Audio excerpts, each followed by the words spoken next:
এবং ইরানের শীর্ষ কূটনীতিকরা কয়েক সপ্তাহের রক্তক্ষয়ী সংঘাত থামাতে মরিয়া আলোচনায় মগ্ন। ঠিক তখনই সৌদিতে যুদ্ধ বিমান পাঠিয়ে অভাবনীয় সামরিক বার্তা দিল পাকিস্তান। মধ্যপ্রাচ্যের আকাশ যখন বারুদের গন্ধে ভারী, তখন ইসলামাবাদের এই দ্বিমুখী চাল বিশ্বজুড়ে নতুন বিতর্কের জন্ম দিয়েছে। যুদ্ধবিরতি আলোচনা ভেস্তে যাওয়ার পরই তাই প্রশ্ন উঠেছে, তবে কি পাকিস্তান আগে থেকেই সব জানত? তারাও কি ইরানের সাথে বেইমানি করল? জানা যায়, যুদ্ধবিরতি আলোচনার দিনেই মানে শনিবারই সৌদি আরবের কিং আব্দুল আজিজ বিমান ঘাঁটিতে পাকিস্তানের ফাইটার জেটগুলো অবতরণ করে। একে রুটিন মহড়া বলতে নারাজ সমর বিশেষজ্ঞরা। গত সেপ্টেম্বর মাসে সম্পাদিত মিউচুয়াল ডিফেন্স প্যাক্টের অধীনে এটি পাকিস্তানের প্রথম দৃশ্যমান সামরিক পদক্ষেপ। এই চুক্তি অনুযায়ী সৌদি আরবের ওপর যে কোনো হামলাকে পাকিস্তান নিজের ওপর হামলা বলে গণ্য করবে। রিয়াদের প্রতি ইসলামাবাদের এই অকুণ্ঠ সমর্থন এখন মধ্যপ্রাচ্যের যুদ্ধক্ষেত্রে এক নতুন সমীকরণ তৈরি করেছে।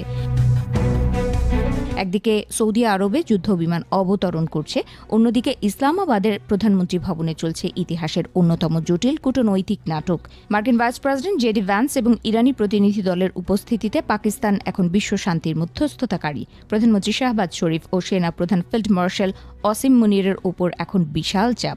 কিভাবে একদিকে সৌদি আরবের নিরাপত্তা নিশ্চিত করা যায়, আবার আমেরিকার মন রক্ষাও করা যায়। এই সংকটের সূত্রপাত 28 ফেব্রুয়ারি, যখন মার্কিন ইসরায়েলি হামলায় ইরানের সর্বোচ্চ নেতা আলী খামেনি নিহত হন। এর প্রতিশোধ নিতে ইরান যখন উপসাগরীয় দেশগুলোতে মার্কিন লক্ষ্যবস্তুতে ড্রোন ও মিসাইল হামলা চালায়, তখন থেকেই মধ্যপ্রাচ্য এক সর্বাত্মক যুদ্ধের দ্বারপ্রান্তে পৌঁছে যায়।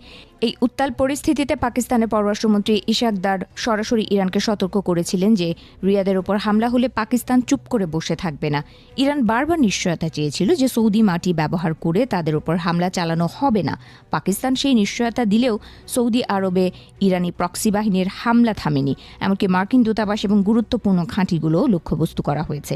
এই পরিস্থিতিতে পাকিস্তানের সেনাপ্রধানের রিয়াদ সফর এবং সেনাদল পাঠানোর সিদ্ধান্ত মূলত ইরানকে দেয়া একটি চূড়ান্ত সতর্ক বার্তা বলেই মনে করছেন বিশেষজ্ঞরা।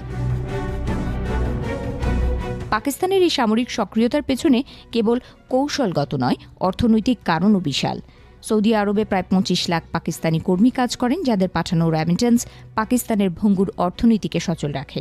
এছাড়া $5 বিলিয়ন সৌদির বিনিয়োগ নিশ্চিত করা এবং দেশটির বিপদে পাশে দাঁড়ানো পাকিস্তানের জন্য এখন জীবন মরণ সমস্যা হয়ে দাঁড়িয়েছে। নিরাপত্তা বিশ্লেষক ইমতিয়াজ গুলের মতে, এই 3টি যুদ্ধ বিমান পাঠানো সামরিক শক্তির প্রদর্শন নয়, বরং এটি একটি শক্তিশালী মেসেজ, ইরানকে নমনীয় হতে বাধ্য করা এবং রিয়াদের সাথে পাকিস্তানের প্রতিশ্রুতি কতটা দৃঢ় তা মনে করিয়ে দেয়াই এর মূল উদ্দেশ্য। তবে আটলান্টিক কাউন্সিলের মাইকেল কুগলম্যান মনে করেন, এটি পাকিস্তানের জন্য একটি বিপজ্জনক বাজি। যদি শান্তি আলোচনা